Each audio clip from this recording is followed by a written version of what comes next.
France aujourd'hui, le tabagisme est encore un énorme problème de santé publique. Une personne sur 3 en France fume entre l'âge de 12 ans et l'âge de 70 ans.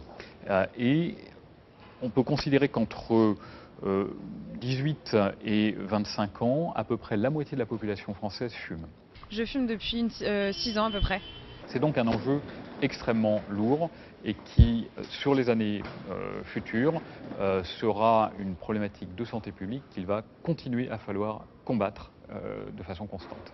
Les objectifs du sevrage tabagique, c'est vraiment de sortir de la dépendance et de diminuer ces risques liés au tabac. Quand on veut arrêter de fumer, il faut s'informer sur les meilleures façons de le faire.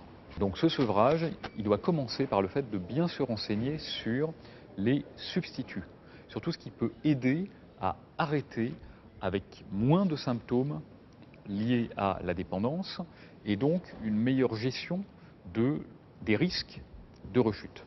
Ces substituts nicotiniques en particulier, ils doivent vraiment être utilisés parce qu'ils vont permettre de diminuer les symptômes de la dépendance, les symptômes du manque. Ouais, les inhalateurs Nicorette là, ou un truc comme ça m'a aidé, même si ça suffit pas. Il faut en parler à son médecin, il faut en parler au pharmacien, il faut en parler, le cas échéant, à des personnes spécialisées en tabacologie, de façon à avoir des prescriptions.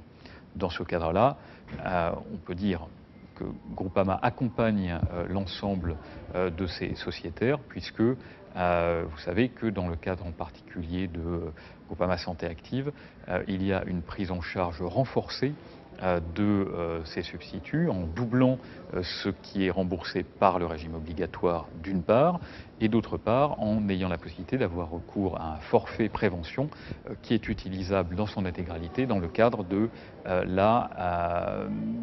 du sevrage tabagique. Non, je ne savais pas que ces substituts étaient remboursés par certains assureurs. Non, je savais pas. Non, je savais pas.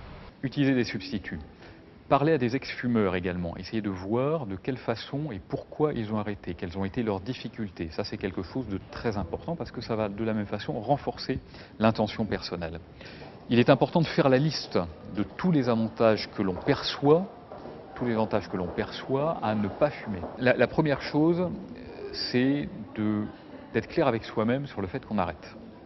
Donc de dire, j'ai une date, j'arrête, et j'ai une date que je respecte.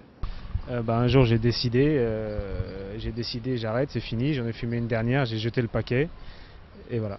Alors, quelquefois, malheureusement, on reprend. Eh bien, c'est pas dramatique. C'est pas dramatique parce qu'en moyenne, il faut savoir que en France, on arrête en moyenne 4 fois, sérieusement, avant de réussir à vraiment arrêter. Oui, j'ai essayé une fois d'arrêter en prenant de la Nicorette. En substitut, et ça n'a pas vraiment marché.